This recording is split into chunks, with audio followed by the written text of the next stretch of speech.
बड़ी खबर भी देख लीजिए। एक बड़ी खबर मिल रही है। कांग्रेस प्रत्याशी मधु नुवाल नगर परिषद पहुंची हैं। नवनिर्वाचित पार्षद को शपथ दिलाई जा रही है। शपथ के बाद पार्षद मतदान करेंगे। कांग्रेस प्रत्याशी मधु नुवाल नगर परिषद पहुंच चुकी है।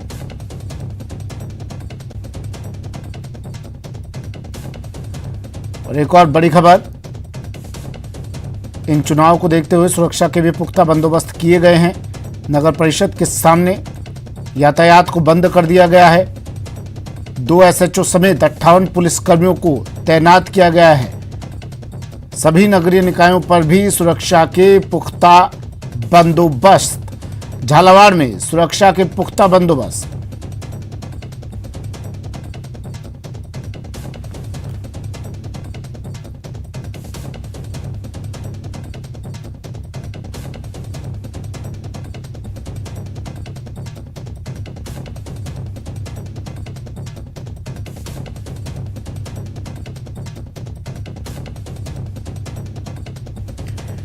10 बजे से मतदान प्रक्रिया शुरू हो चुकी है। 2 बजे तक की मतदान प्रक्रिया जारी रहेगी। बैटल फॉर बोर्ड शुरू हो चुका है। सुरक्षा के भी इंतजाम तमाम किए गए हैं। जहां जहां 20 जिलों में निकाय प्रमुखों के लिए चुनाव हो रहा है, वहां पर पुलिस व्यवस्था पुख्ता की गई है। पुलिस प्रशासन की नजर है। 2 एसएचओ समेत, झालावाड़ की हम खबर बता रहे हैं आपको, 2 एसएचओ समेत तमाम पुलिस का जाब्ता यहां पर तैनात है। अजमेर से अभिजीत मेरे सहयोगी हमारे साथ जुड़ गए हैं सीधा। अभिजीत, मतदान प्रक्रिया शुरू, क्या चल रहा है? देखिए सुमित, मेयर पद के लिए आज 10 बजे से जो मतदान प्रक्रिया है उसका समय शुरू हो चुका है। दोपहर 2 बजे तक ये मतदान प्रक्रिया चलेगी। अभी तक जो है वोटर्स जो है कहा जा सके जो निर्वाचित पार्षद हैं वो नगर निगम नहीं पहुंचे हैं। चूंकि 80 वार्डों में बहुमत भाजपा के पास है। 48 पार्षद उनके जीत के आए हैं। वो फिलहाल सभी जयपुर के एक रिसोर्ट पे बाड़ेबंदी में बंद हैं और कुछ ही देर बाद वहां से रवाना होंगे। जहां तक व्यवस्थाओं की बात करें, पूरे नगर निगम परिसर को सुरक्षा घेरे में ले लिया गया है। किसी भी भारी व्यक्ति का प्रवेश यहां पर वर्जित कर दिया है। जो मतदान कक्ष है वहां पर रिटर्निंग अधिकारी और सहायक अधिकारी जो है वो बैठ गए हैं। मतदान प्रक्रिया की औपचारिक शुरुआत जो है वहां पर हो चुकी है। वोटिंग अभी तक फिलहाल नहीं हुई है। देखिए, मेयर पद के लिए अजमेर नगर निगम में सीधा मुकाबला भाजपा और कांग्रेस के प्रत्याशी के बीच में है। हालांकि संख्या बल की अगर बात करते हैं तो संख्या बल के लिहाज से कांग्रेस जो है काफी पीछे है। महज 18 निर्वाचित पार्षद ही उसके खाते में है, लेकिन 13 निर्दलीय और एक आरएलपी, ये 14 का साथ भी कांग्रेस दावा कर रही है कि वो उनके साथ जाएंगे। हालांकि दावों में कितनी हकीकत होगी ये मतदान प्रक्रिया के बाद मतगणना शुरू होगी और जब वोट काउंटिंग शेयर निकल के सामने आएगा उसमें स्पष्ट होगा। लेकिन जो राजनीतिक जानकार हैं वो ये कह रहे हैं कि मेयर पद के लिए किसी तरह की कोई फाइट नजर नहीं आ रही है। हाँ, कल जो उप महापौर का चुनाव होगा उसमें बेशक कुछ मशक्कत कशमकश जो है वो नजर आ सकती है, क्योंकि भाजपा के अंदर खाने में डिप्टी मेयर के कई उम्मीदवार जो हैं वो दावेदार जो हैं, माफ कीजिएगा, वो निकल के सामने आ रहे हैं। और देखिए, अजमेर नगर निगम में पिछले 2 बार से जो है मेयर की सीट सामान्य के लिए निकल के आ रही थी, लेकिन उस सामान्य सीट पर जो है ओबीसी के व्यक्ति को भाजपा ने मेयर बनाया था। तो ऐसे में डिप्टी मेयर के लिए इस बार सामान्य वर्ग को प्राथमिकता मिले, ये भाजपा के अंदर खाने में जो निर्वाचित पार्षद हैं ये पुरजोर कोशिश पुरजोर तरीके से इस मांग को उठा रहे हैं। तो ऐसे में उप महापौर के लिए कशमकश ज्यादा होगी। उप महापौर के लिए अजमेर नगर निगम में जो है वर्चस्व की लड़ाई ज्यादा देखने को मिलेगी। कांग्रेस की यही कोशिश है कि इस भाजपा के अंदर खाने में जो असंतोष दबी जबान में निकल रहा है, खासतौर से उप महापौर के लिए, वो उसको एनकैश करे। इसी लिहाज से कांग्रेस ने संख्या बल न होते हुए भी मेयर प्रत्याशी जो है अपना उतारा है। और अब से कुछ ही देर बाद जो है हम इंतजार कर रहे हैं नगर निगम में कि जो मतदाता हैं, जो निर्वाचित पार्षद है जिन्हें अजमेर की जनता ने चुनकर भेजा है, वो यहाँ पहुंचेंगे। और अजमेर के बाद कितनी देर में स्थिति साफ होनी शुरू हो जाएगी?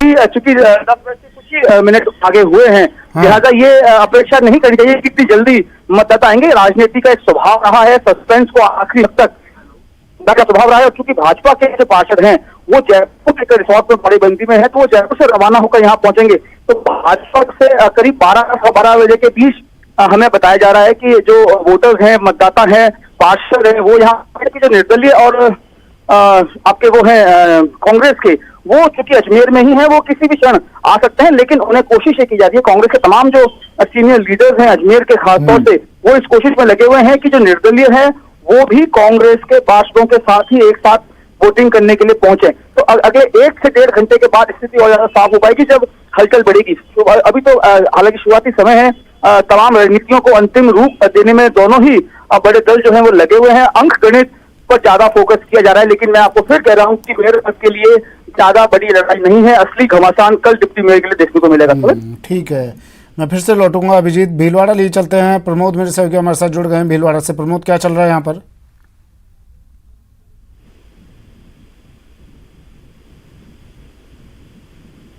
प्रमोद, आवाज सुन पा रहे हैं आप मेरी? चलिए, प्रमोद के पास फिर से लौटेंगे, संपर्क करने की कोशिश करेंगे। अभिजीत, एक बार फिर से कांग्रेस और बीजेपी की स्थिति बताइए।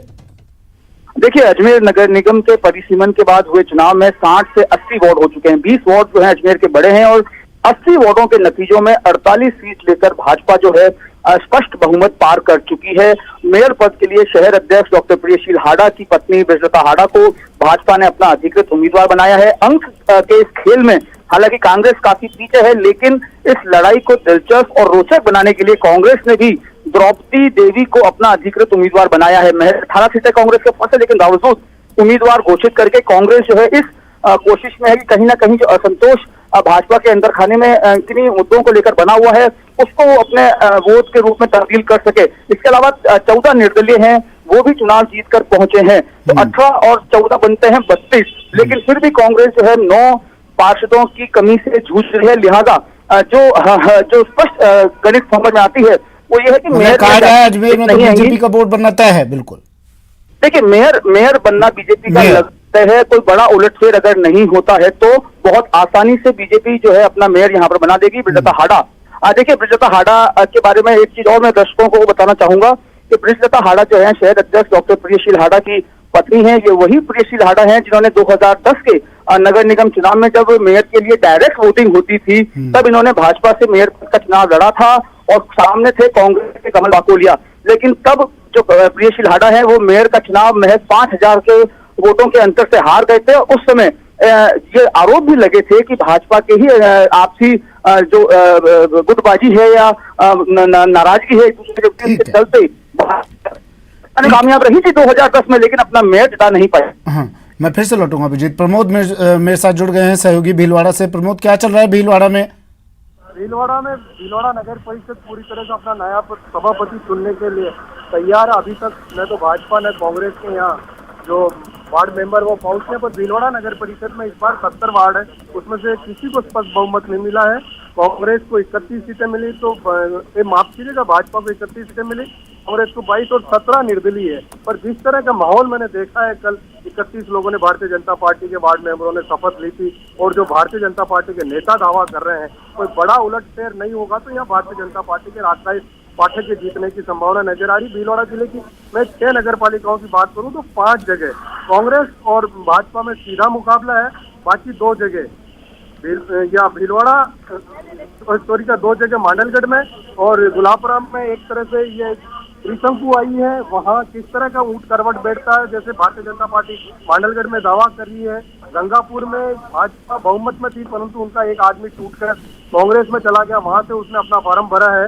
तो इस तरह से देखा जाए तो पिछली बार 3 जगह कांग्रेस चुनाव जीती थी, चापरा, जाजपुर और गंगापुर। कांग्रेस के लिए बड़ी चुनौती, विपक्ष में 3 जगह चेयरमैन बना पाई थी, पर इस बार जब वो सत्ता में है तो ऐसा लगता नहीं कि ये 7 में से 3 जगह इनके चेयरमैन बन पाएंगे। ये बड़ी चुनौती कांग्रेस के सामने है। ये निर्दलियों की क्या भूमिका रहने वाली है प्रमोद? यहाँ क्योंकि जो 17 निर्दलीय उसमें से 13 भारतीय जनता पार्टी के बागी बताए जा रहे हैं और जो भारतीय जनता पार्टी के जो जिलाध्यक्ष लालूलाल सेलीर, यहाँ के शहर के विधायक विठल शंकर अवस्थी, उन्होंने दावा किया कि कम से कम 10 निर्दलीय जो हमारी पार्टी के थे वापस लौट के आ गए। उनकी शर्त भी यही थी कि वापस हमें पार्टी की मुख्यधारा में शामिल किया जाए। उन्हें पहले निकाल दिया था, प्राथमिक सदस्य थे, उनके वापस ले लिया गया है।